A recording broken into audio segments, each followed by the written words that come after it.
السلام عليكم ورحمة الله وبركاته، وأهلا وسهلا بكم في قناة غذاؤك علاجك. من فضلكم اشتركوا بقناتي على اليوتيوب ليصلكم كل جديد ولتستفيدوا من المعلومات، وذلك من خلال الضغط على زر سبسكرايب باللون الأحمر أسفل الشاشة من جهة اليمين، وشكرا لكم. في هذا الفيديو أتكلم عن فوائد زيت الأفوكادو للبشرة. يتمتع زيت الأفوكادو بالعديد من الفوائد الصحية، بما في ذلك مضادات الأكسدة والدهون الصحية. في حين يعرف زيت الأفوكادو باستخداماته في الطهي، إلا أنه يمكن أن يستخدم أيضا في العناية بالبشرة. زيت الأفوكادو مفيد جدا للبشرة. يتم استخدامه في منتجات العناية بالبشرة مثل الكريمات والمرطبات وواقيات الشمس. زيت الأفوكادو يقلل من علامات الشيخوخة. لقد أظهرت بعض الدراسات أن تناول الدهون الصحية مثل تلك الموجودة في الأفوكادو يمكن أن يساعد الجلد على الاحتفاظ على مرونته. يحتوي زيت الأفوكادو على فيتامين إي والبوتاسيوم والعديد من العناصر الغذائية الأخرى التي يمكن أن تغذي وترطب البشرة. من الممكن أن يحافظ زيت الأفوكادو على رطوبة البشرة دون ترك بقايا زيتية عندما يترك على البشرة لفترة قصيرة من الوقت ثم يشطف بالماء الدافئ. هذا قد يقلل من الإصابة بحب الشباب.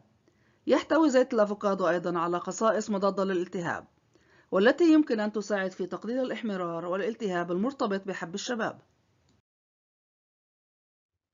مضادات الأكسدة التي في زيت الأفوكادو قد تساعد في تخفيف أعراض حروق الشمس. وفقا للدراستين، فإن زيت الأفوكادو من الممكن أن يساعد على الشفاء وتهدئة البشرة.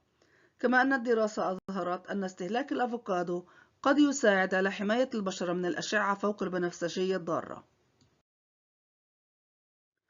مضادات الأكسدة والفيتامينات في زيت الأفوكادو قد تساعد على شفاء الجلد الجاف والمتهيج وطفح الجلد المرتبط بالأكزيما والصدفية. من الممكن أن يساعد زيت الأفوكادو في التئام الجروح بسرعة أكبر. الأحماض الدهنية في زيت الأفوكادو هي مفيدة جدا للبشرة. استخدام زيوت الأفوكادو للحفاظ على الأظافر والبشرة الناعمة المحيطة قد يساعد على التقليل من تكسر الأظافر. يمكن أن يساعد استخدام زيت الأفوكادو على فروة الرأس وقناع الزيت ساخن على تقليل قشرة الرأس والمشاكل الأخرى التي تسببها فروة الرأس الجافة والقشرية. يمكن تدليك زيت الأفوكادو على البشرة أو استخدامه مع قناع الوجه أو إضافته إلى المستحضرات أو الكريمات أو زيوت الاستحمام. يمكن استخدامه على البشرة يوميا من دون أن يحدث آثار ضارة.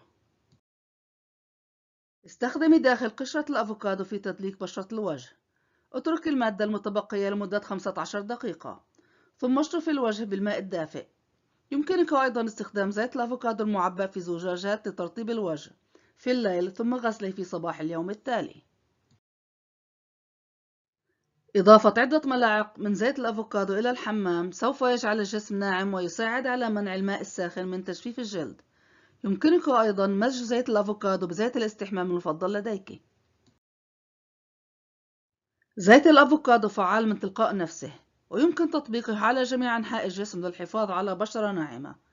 يمكنك أيضا أن تمزجيه مع زيوت عطرية أخرى وتدليك المزيج على البشرة بعد الاستحمام. يمكنك استخدام زيت الأفوكادو مع الزيت الساخن للشعر. صب 3 إلى 5 ملاعق طعام من زيت الأفوكادو في وعاء زجاجي صغير. ضع الوعاء في وعاء أكبر يحتوي على الماء المغلي. تأكد من أن درجة حرارة الزيت تصبح دافئة. استخدم الزيت الدافئ لتدليك فروة الرأس بلطف. يمكنك تركه طوال الليل وتنظيف الشعر بالشامبو في الصباح. هذا قد يساعد على تقليل قشرة الرأس وفروة الرأس الجافة. اخلطي كميات متساوية من زيت الأفوكادو وزيت الزيتون، ثم ضعي المزيج على البشرة الجافة مرة أو مرتين في اليوم. يمكنك إضافة قطرتين من الزيت العطري لإعطاء المزيج رائحة لطيفة. شكرا لمتابعتكم. من فضلكم اشتركوا في قناتي وتابعوني بفيديو جديد، ودمتم في أمان الله.